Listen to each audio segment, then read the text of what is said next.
What a fun weekend of horse racing coming up. We have Kentucky Derby prep races at Santa Anita with the Santa Anita Derby and a great undercard there. We have Keeneland in their opening weekend in the Bluegrass and a great undercard there on Saturday. And Aqueduct has the Wood Memorial, 4 graded stakes races on the card, and a very good Wood Memorial where you might be able to find some prices if you're against the favorite, or you may see a horse or two that you think may have a legit shot come Derby time or some of the Triple Crown races. We've been very lucky over the last few years on a lot of the big days over in New York to have David Aragona join us. You know, David as such a great handicapper for Daily Racing Form, for Timeform US, hosts podcasts, does all sorts of videos there. And David does a great job making the morning line for the New York races. David, as you've piled on all the handicapping for, I'm sure, more than Aqueduct, have you settled in now as we record on Thursday evening? Yeah, feels like the bulk of the work is done now, so that's definitely a good feeling. It's also helping that they're not racing at Aqueduct on Sunday, so I'll have a little bit of a break before Wood Memorial Day actually arrives on Saturday, and definitely looking forward to it. It's always an exciting time of year in New York when turf racing comes back, which it's happening on Friday, and obviously Wood Memorial Day Saturday, so definitely psyched for the weekend. Okay, we're going to take a look at the 4 graded stakes races. If you're following along with us on social media, we're pulling up the Daily Racing Form past performances. We've got the Formulator PPs up here. You can also click on Timeform US. They have that new tab if you want access to those past performances. So, David, race 3 is where the first of the stakes races begins, and it's the Grade 3 Gazelle. And it is a smaller field, but it feels pretty contentious in that I don't think it would be shocking to see maybe 5 of the 6 of these win. Yeah, I agree. I mean, people complain about small fields a lot, but this one is pretty contentious. You could Would you make a want case for 2 a or lot of 3 other horses. 30-to-1 shots in this race? You know, if that's what it was going to be, right? You have it's not just like a 1 or 2 horse field. Totally. I mean, maybe some people might say you get a more competitive pace situation if there are more horses, but there are cases to be made for almost everybody in this field, as you said. And it's not like there's a clear standout on paper. So I'll be interested to see how it gets bad as well. Yeah.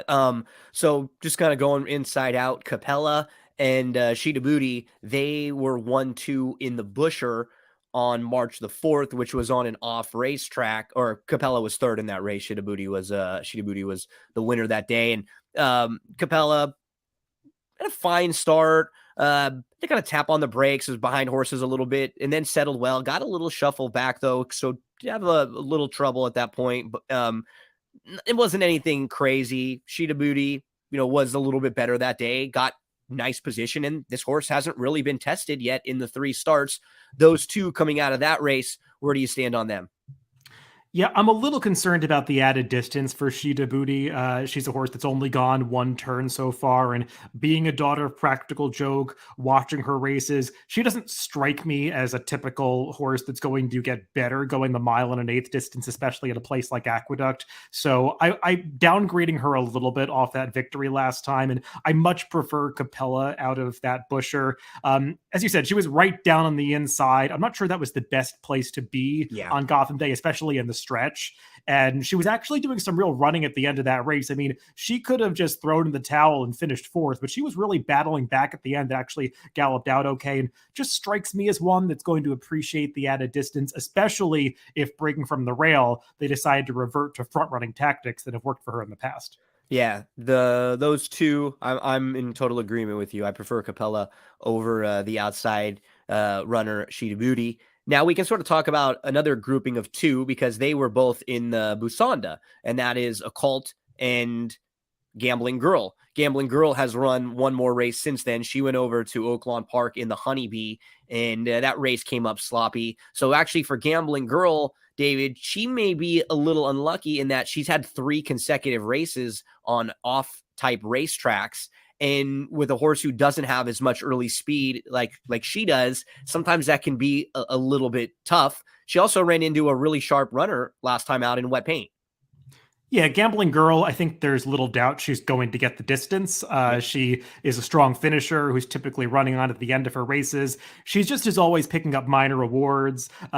That Demoiselle actually has come back okay when she was third at this distance last year. And since then, she's run fine in a couple of races, but I didn't see a big excuse for her when she lost to a Colt in the Busanda. And a Colt just seems to have a tactical edge where she's going Yep. to pull that nice trip, probably stalking Capella in the early stages. So I was kind of leaning towards those horses that could be more forwardly placed.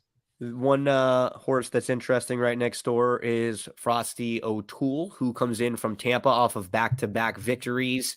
Frosty O'Toole will now step up and face Graded Stakes Company. What do you think about her chances in here?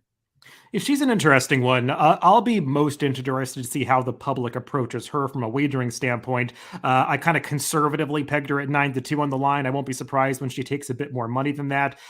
She hasn't been beating the toughest fields at Tampa, but I liked the way that she finished last time. And when you Yeah. watch her replays, she's got a lot of size to her, and it makes sense watching her that she's one that would relish these longer distances. There's actually a ton of stamina breeding on the dam side for her.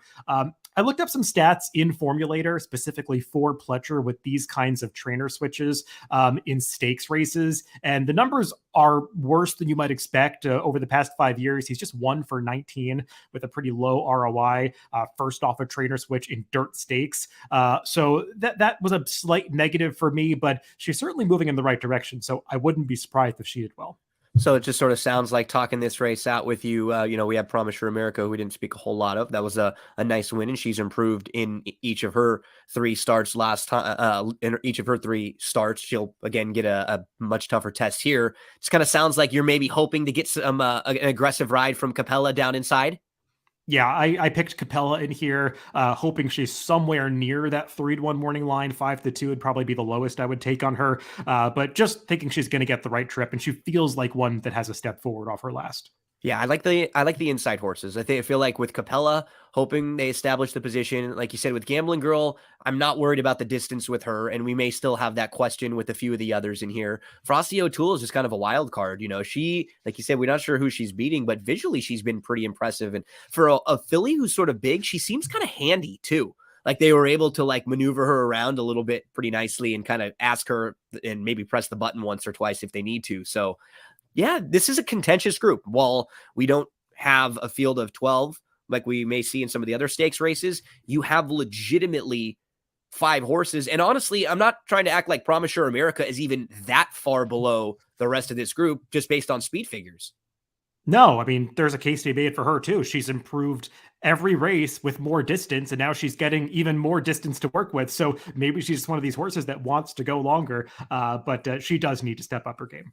Let's move from race number 3 to the next graded stakes race on the card. This one will go as race number 6, and this is the grade 3 Bayshore for 3-year-old sprinters. So generally, this has been a race that is for horses that may have been trying some Kentucky Derby preps earlier or that wanted to get some Kentucky Derby points. Maybe they couldn't go quite that long, or maybe the caliber of competition was a little too much for them, or maybe they're just sprinters. But we usually see some horses that we maybe seen in a race or two. That would be a horse like Gilmore, who was in the Baffert barn, was favored in the El Camino Real Derby up at Golden Gate after a nice maiden breaking win at Los Al, and then tried the synthetic at Turfway and really just kind of ran like a horse who didn't really want to go all that far. What do you think about this one coming back to the dirt? He's definitely going to be a major player in here and be probably one of the horses that take a lot of money. Yeah, I like him getting back to the dirt. I like him going a little bit shorter. I'm just not sure about his overall quality. He ran at Completely a agree. couple. Like, how good Yeah. is he? That I just don't know. Yeah, I mean, the maiden races that he ran in out in Southern California last year are just okay. The horse that he beat, Roland Big Joe, when he broke his maiden, has come on to do some decent things to at least validate that 81 buyer, but not the kind of runbacks that say those races are better than they look on paper. And I mean, I like him turning back because he hasn't really been finishing his races as strongly as you might like to see, but I still have some questions about where he's going. Often these horses that leave the Bob Baffert stable, they'll sometimes hold their form. You don't often see them improve after leaving Bob Baffert, and I feel like he might have to take a slight step forward. I know he went from traveling really well to just like all in too in his Yeah. last start, and it might look like the cut. And I agree with you. I think the cutback will help, and getting back to dirt will help, but just enough for him to win, or for enough for him to run like a good second or third in here, there might be a couple that I just like their upside a bit more and maybe the price a little more. Another horse who'll take a good amount of money was right next door, and that's the number 3 Victory Way, who won going 7 furlongs in his only start. He kind of hopped a little bit at the start. He was up to third inside, and then he just sat behind the leaders, moved around 3 wide to the lead at the top of the lane, and then he did hold off a challenge from the 4-5 favorite in that race. So I thought he was able to show a little positional speed and even maybe a little finish holding off a contender. What do you think about his chances in here? Yeah, I saw all those same things about his trip. I feel like he's a horse that might show more speed this time because he actually broke fine on debut, and it seems like the intention that day was to show more speed than they ultimately were able to, kind of having to sit in the pocket for maybe longer than Jose Lezcano and the connections wanted to. But I like the way that he responded once he got out into the clear and finished off that race. I'm not sure that was the toughest maiden field that's ever been run, but this horse just has a nice frame on him. He was touted before that race that he'd been working well into it. So feels like he's one that might be a little better than that 76 buyer indicates. Though Belmont does not have great stats, if you look this up in Formulator, with last out debut winners. He can do well with horses making their debuts. Actually, his reputation of not cranking horses up early is really not one that's supported by the stats. I mean, he does great with debut horses, but when they come back off those debut wins in their second starts, the stats are not great. Just feel like this one could do well here, but again, not sure the value is going to be there. Yeah, we were watching the race right here where he could have been right there battling for the lead, but instead of battling inside with 2 other horses at the outside, they took back a little bit, which did show some nice versatility that they were able to settle. And like I said, maybe he does have multiple gears. They tip him to the outside. Then he also had to hold off this horse that was making that 4 deep move, who actually was your 4-5 favorite. So overall, not a whole bunch of knocks, but not necessarily a horse who's going to offer us a ton of value.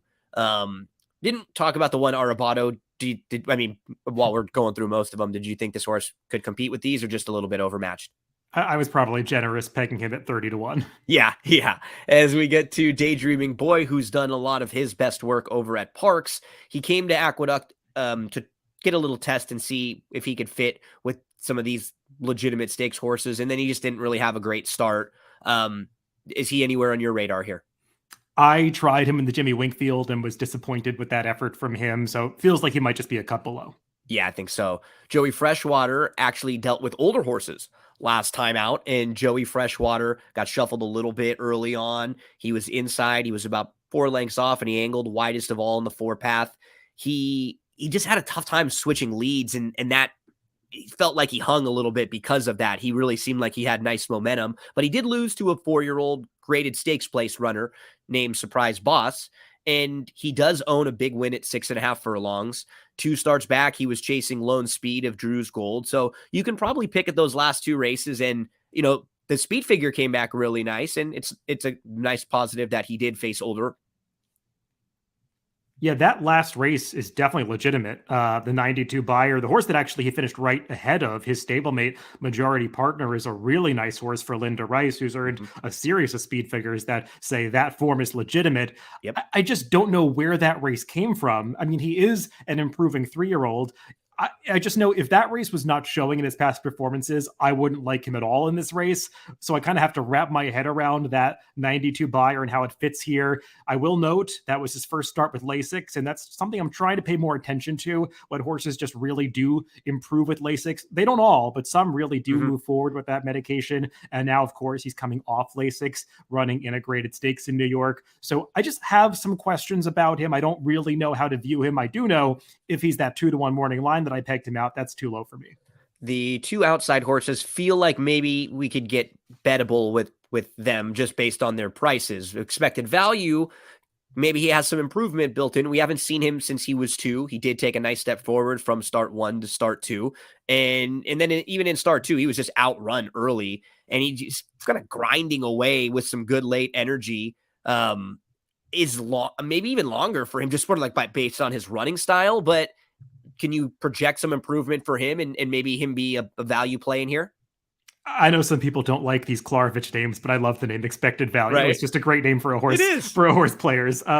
He's a horse that when I went back and watched those races as a 2 year old, I actually liked them a little better than I thought I would, even though the speed figures are somewhat depressed.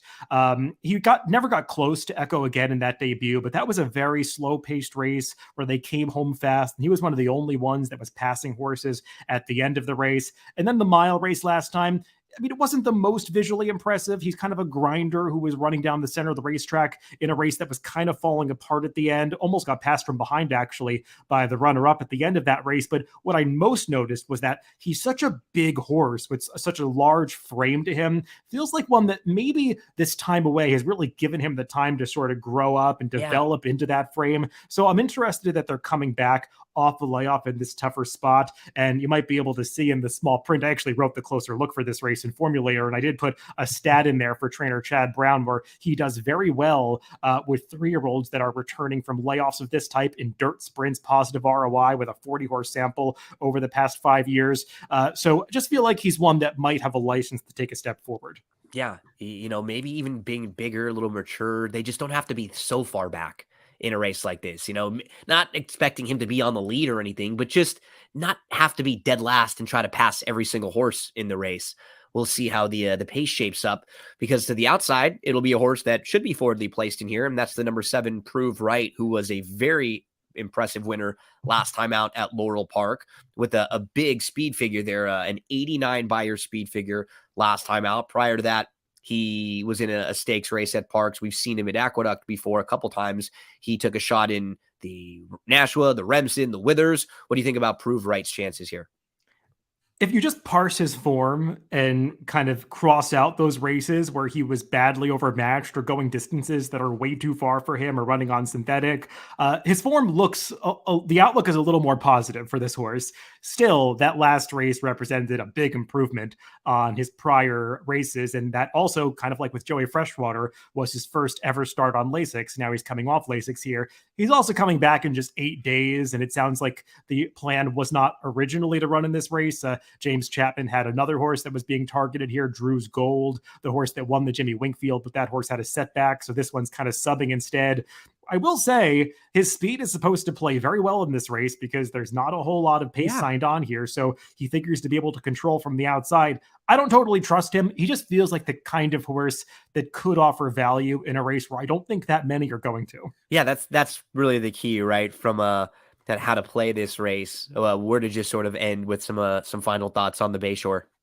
Yeah, as you can probably tell from my comments, I'm kind of leaning toward these outside horses, Yeah. and I did make Expected Value my top pick. I'm afraid of Prove Right. He's definitely a horse that I want to include, especially if he drifts up from that 6-1 morning line, which I think is possible given the connections. So I'm kind of focusing more on them. And while I acknowledge that horses like the 2, 3, and 5 can win this race, I'm just not seeing the upside in taking them on the wagering standpoint. That is race number 6, the grade 3 Bayshore. We move to race number 8. It's the grade 1 Carter.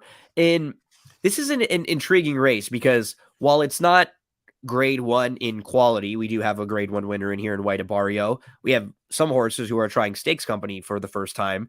You have a couple like real wild card horses who are just in like really good form. The one, Today's Flavor, has won 4 races and just not even been tested. Gets a really big, test in here though. Even this isn't a grade 1. This is for sure a step up for this guy. Then obviously you have Repo Rocks, who's going for 5 in a row. That's a grade 3 winner there. Little Vic came off a big victory last time out, as did White Barrio, coming off of a really nice sort of class relief bounce back win for him. So you do have some horses who are in really nice form. Heck, even Expressman threw in a 107 Beyer speed figure in debut, going 7 furlongs. A lot of horses capable of big races in here. For sure. And I think you could probably say that if the horse with the biggest outlier race, Repo Rocks, runs back that 111 Beyer from the toboggan, everybody else in here is running for second. I mean, there's no doubt about that. But you have to kind of ask yourself, I mean, while he's been more consistent for Jamie Ness and has won 4 in a row, that one speed figure just really sticks out in his past Mhm. performances in this entire race. So there are reasons why maybe he didn't replicate it last time. Much slower pace in the stymie. Just got a strange ride that day where it seemed like Andrew Wolfson had every chance to go forward from the inside and just was really intent on getting this horse into the pocket like he had been in the toboggan, even though the journey to get into that position was very awkward and not the prettiest to watch. But he ultimately did produce that kick in the stretch and just was just superior to that field. So I kind of view Repo Rocks as the horse to beat, even though, as you said, don't really view him as grade one quality. Just feels like he's in better form than a lot of others in Yeah. this race, and he's got that experience over the track. I just seems like he's going to pull another good trip and probably deliver an effort that's going to be good enough to win. He worked, you say, he has that nice running style where he's just going to put himself in pretty good striking range. He probably won't be coming from way out of it. So yeah, the conversation definitely was starting with him. Now, right next door is a horse who he defeated pretty handily when he earned that big speed figure. But then Little Vic comes back on March the 4th, and he runs a really big race. He just had a perfect trip. He was third, about 3 lengths off in the 2 path, and he just crushed a group in the slop. And now he's shown that he is 2 for 2 on and off racetrack. So do you think, was that him showing some improvement now? He's only making his third start as a 4-year-old, or do you sort of chalk that up to maybe an off track that he may relish more than some others? I think in a weird way, he shows how tough Repo Rocks is going to be in this race because, I Yeah, mean, he ran his race in the toboggan and just got drowned by that horse. he did. And it's not that surprising to me that he came back and ran well in the Tom Fool. I think he was an overlay that day at 6-1. He's just a horse that always shows up and can get a stalking trip. He's versatile. So I expect him to run well in this race.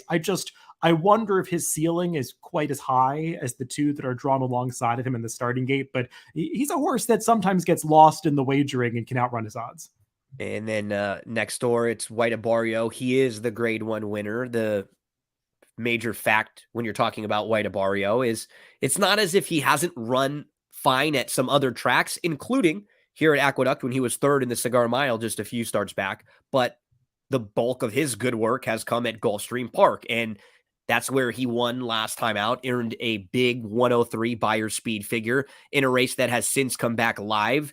We saw it was one of those races at Gulfstream on their big days that's like an allowance race disguised as a stakes race, because these are a lot of like stakes quality horses that for whatever reason aren't in top tier form at the moment. Injuries, some stuff happened. We saw Wayburn come right back out of that race to win the Sir Shackleton. He earned a nice speed figure in doing so. Collaborate dropped in and won. He's a little bit quite a little below the like stakes caliber. What do you think about White Barrio outside of Gulfstream here in this spot?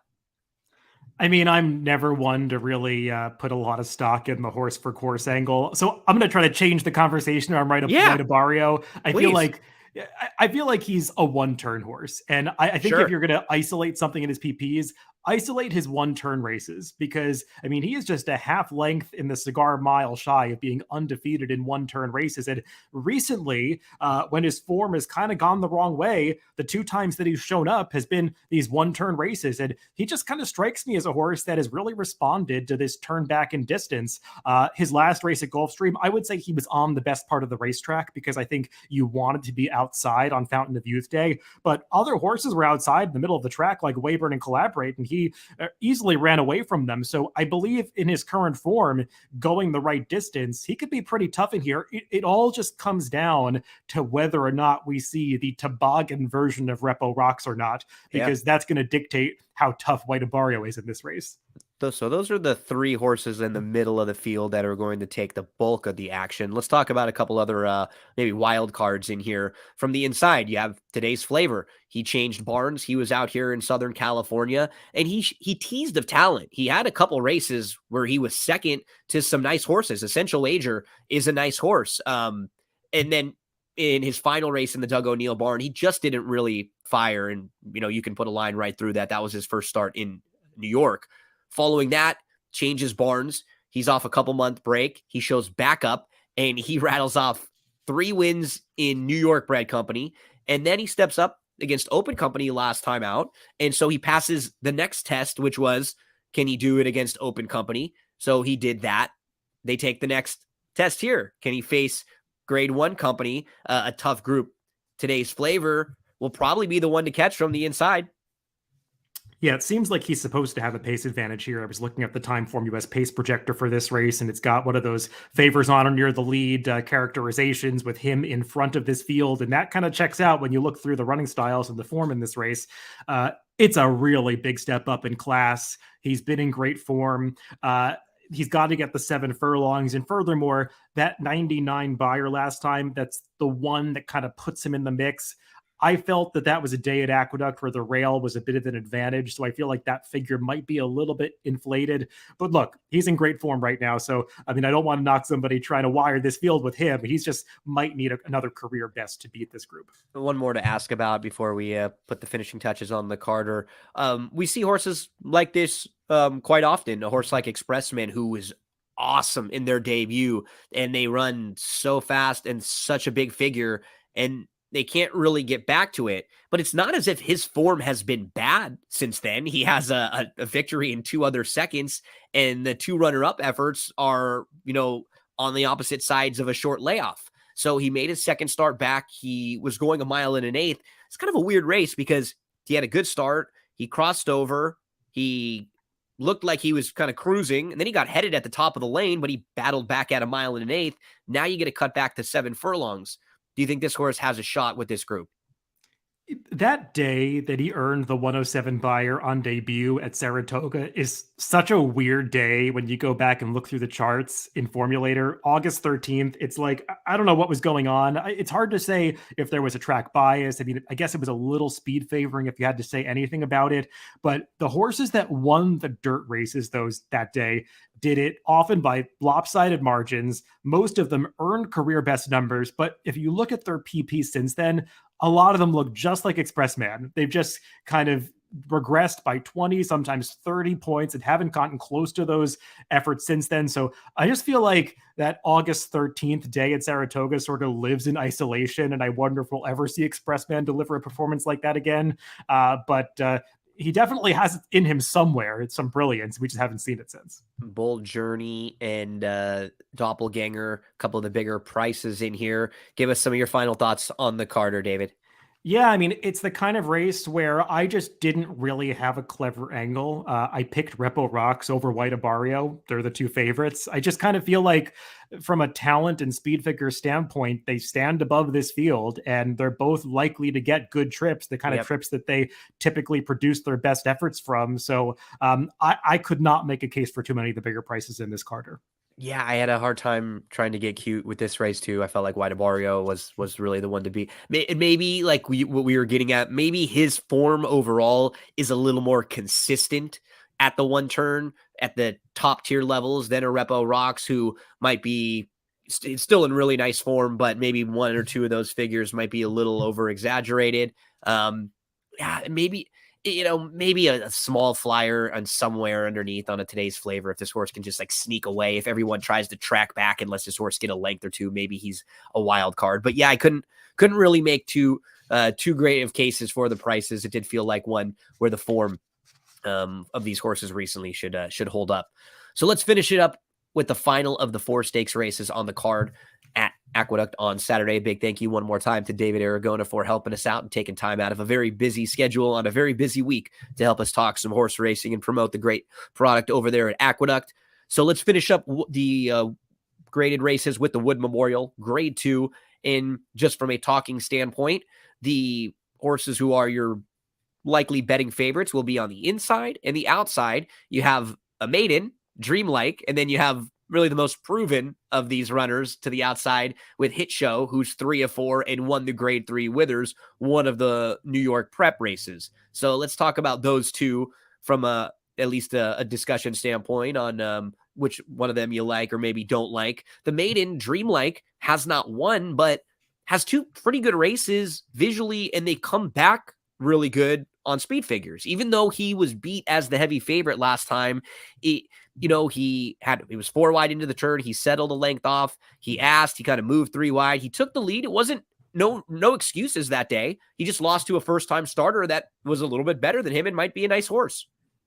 Yeah, I mean, the fact that he's a maiden, I don't think that really takes away from his chances to have success in a race like this at all. He's clearly kept some good company at Gulfstream, as you said. I mean, he's been beaten by a couple of Bill Mott horses that look like they might be very good. I don't know where last out winner Empire Strikes Fast is going to run next, but I'll be watching it with interest because he was a very game to get that win last time. And Dreamlike, I mean, some might view it as a negative that he lost that race at 1-5 and he kind of ranged up on the turn like he was going to win. And then Empire Strikes Fast sort of wanted it more. But still, I mean, he earned a fast number, whether you look at Buyers or Timeform US. He is one of the fastest horses in this race. And I mean, he really won the post position draw because a lot of his main rivals are drawn towards the outside. He's got the right running style for this draw. I mean, he's got some tactical speed, but doesn't need the lead. Pletcher's putting blinkers on, so you'd imagine they want him to get that kind of trip pretty up close in the pocket.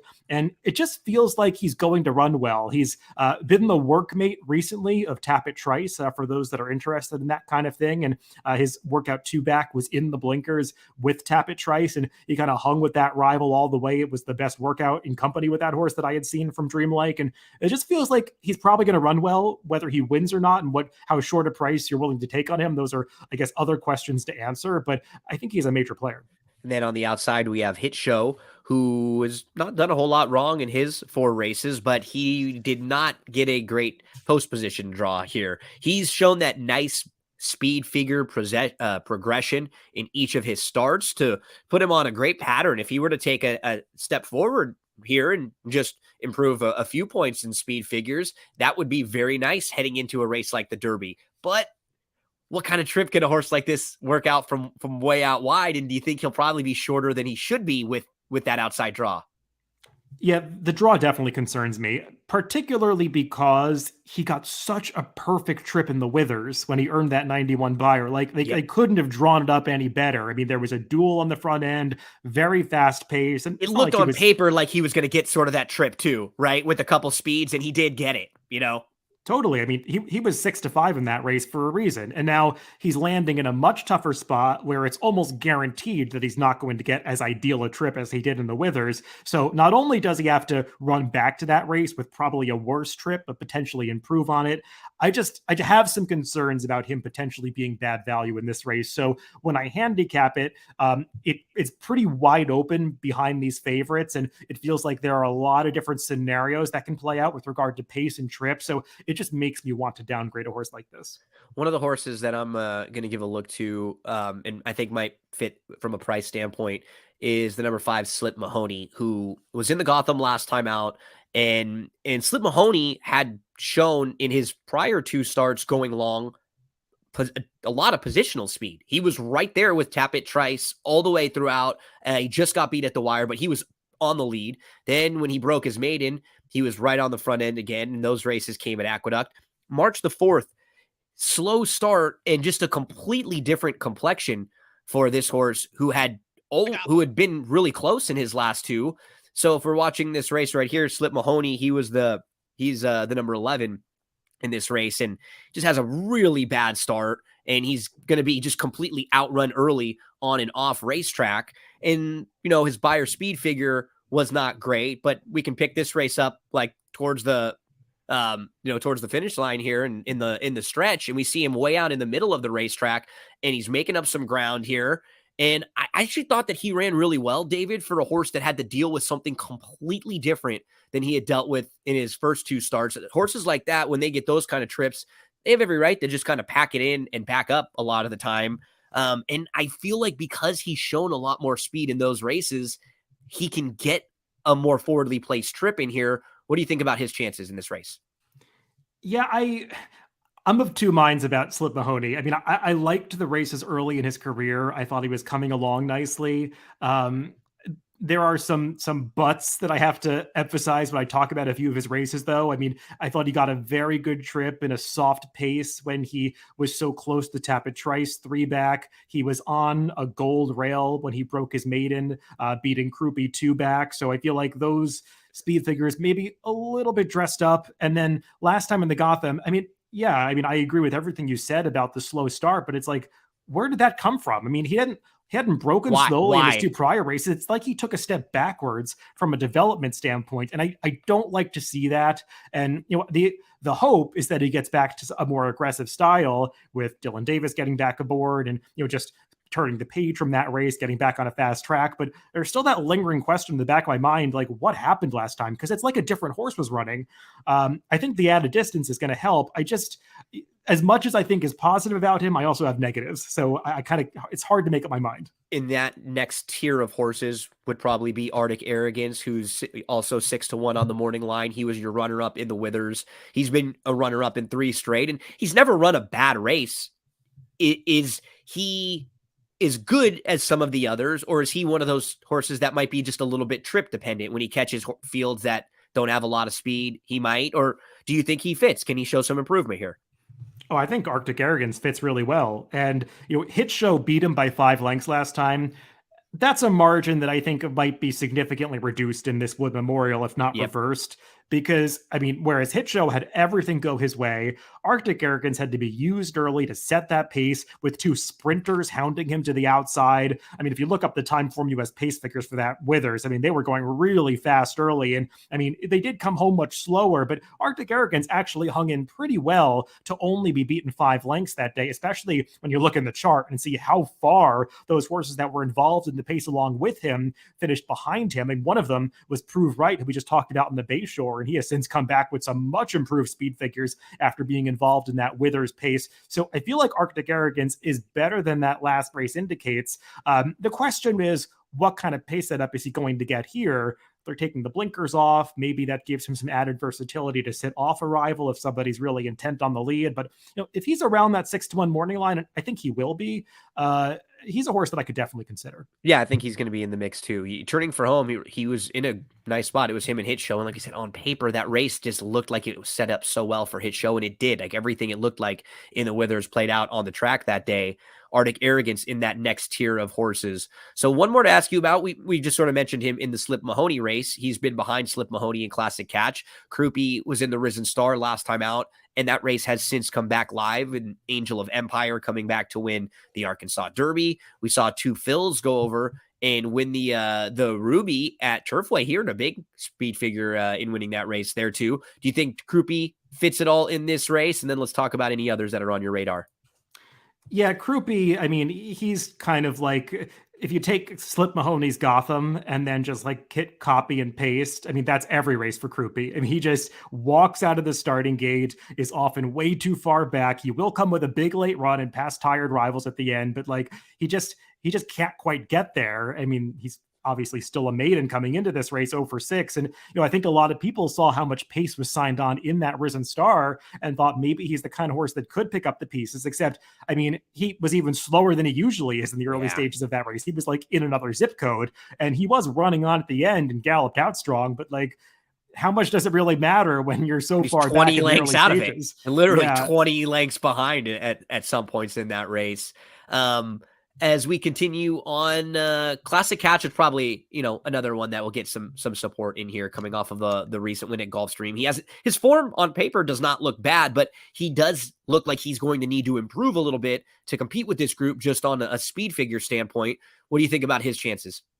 Yeah, definitely want to talk about Classic Catch. I like all of his races. I'll just put that out. Even though that the speed figures seem like they're a little bit lower, when you watch his races, he's just one of these horses that really runs through the wire. He's a strong finisher. We saw that attribute in his career debut. His next out at Aqueduct when he actually beat and outfinished Krupe, who's known as a strong finisher. Right, he was just going away from him at the end of that mile in an 8th race. So that really points him out as a horse that gets better with more distance, and stamina is like his main asset. So I like that in this Wood Memorial, especially given the way it's supposed to set up. And then last time out, that allowance race at Gulfstream only got a 79 buyer, but Mr. Ripple, who was easily beaten by Classic Catch that day, he came back and I thought ran a big race in the Florida Derby. He was 4th in that Florida Derby, but he was the one that was pushing a pace early that came apart. So you got an 88 buyer in there, a number that could be higher when you factor in pace. Yeah. So, I mean, that that allowance race might be a little better than it looks. And Classic Catch, again, was really going away from him at the end, going the mile and an eighth distance. I watched one of his recent workouts. It was in company with Classy Edition, that 4-year-old filly for Todd Pletcher, and I thought he was going really well in company with her. And the fact that Pletcher would pair him with that older horse seems like a good sign. I saw some comments Todd Pletcher made, I think, to my colleague Dave Gretting in his preview for this race, that kind of hinting like, don't underestimate Classic Catch. There's a little something there, yeah. Yeah, this horse should not be flying under the radar, and I think he. Some people might view him a little negatively because of those low speed figures, but I think he's a major player in this race. So give us a final bow on this one, man, because if you are doing sort of what I'm going to do too, and if you can eliminate Hit Show just from a win candidate here, because we think he's going to be a little overvalued because of the trip last time out was perfect, and now he gets a really bad post, it opens this race up quite a bit. And especially if you're not sure if you want to play the maiden from the inside, who we still haven't seen win, and that horse might be a little too short for you, then we're talking about everybody else 5-1 and above. Who are some of those horses that you want on your tickets if we're closing some exotics right here in Aqueduct? Yeah, so I picked Classic Catch in this race, and we'll see what price he is. I think that he deserves to be in that 6-1 range, and I think we might get better than that. So he's definitely one that I'm keying on. And yeah, what you said about the favorites, I agree with. I'm downgrading Hit Show for all the reasons that I stated, and I expect Dreamlike to run well. I don't want to pick him. I don't think he's going to be, the best value if he's around that 7-2, 3-1. But I do think he's going to run well from that post position. So I would say he's a horse that scares me. But I think that others are going to offer some better value, like Arctic Arrogance. I didn't even mention the number 12, Mr. Swagger, who's a little tough to make. He's not the most likely winner by any stretch, but he got kind of a tentative ride in the Gotham last time. He was glued to the rail. I'm not sure that's where you wanted to be. His debut was good. I mean, sometimes in these races, the horse that's drawn the farthest outside gets the most aggressive ride, and maybe he winds up on the lead. I mean, there are a lot of different scenarios that can play out in this Wood Memorial, and horses that have upside that are going to fly under the radar. David, we always appreciate your time. We always appreciate your insight. Talk to us about what kind of stuff you'll have coming up this week. Timeform US, daily racing form, selections for the NYRA. We're talking Keeneland, Santa Anita, Aqueduct. What can we find from you? Yeah, I did some video previews you can find on the Daily Racing Form YouTube channel today. I handicapped all of these Kentucky Derby preps, a couple of other stakes, both at Keeneland and Aqueduct. I'll be doing my typical Timeform US podcast. I'm recording that tomorrow with the Timeform US speed figure maker, Craig Mulkowski, my podcast partner. Will be handicapping that all stakes pick 5 at Keeneland. So you can check that out again on the Daily Racing Form channels where you get your podcast. So that's the bulk of it. My Aqueduct picks, they'll be available on the NYRA site. I'm also this weekend, we're reprising our Daily Racing Form betting strategies that I team up with Mike Beer to do. So you can find out more information about that on drf.com. And that'll, of course, be focusing on the Wood Memorial Day card.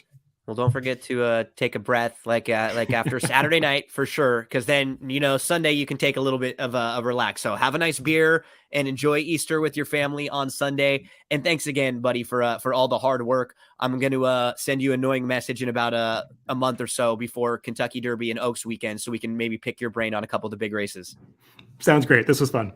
Thanks so much. And we're going to make sure to follow David on Twitter at Horse to Watch. You can check out all of the great work there. A lot of times he'll post and copy and paste everything right on over there for everyone. So good luck to all of you at Aqueduct. And if you're looking for more coverage on the podcast, we have help for you for Santa Anita this weekend and for Keeneland with Chris Larmy talking about that all stakes pick 5. Good luck everyone out there on a big Saturday.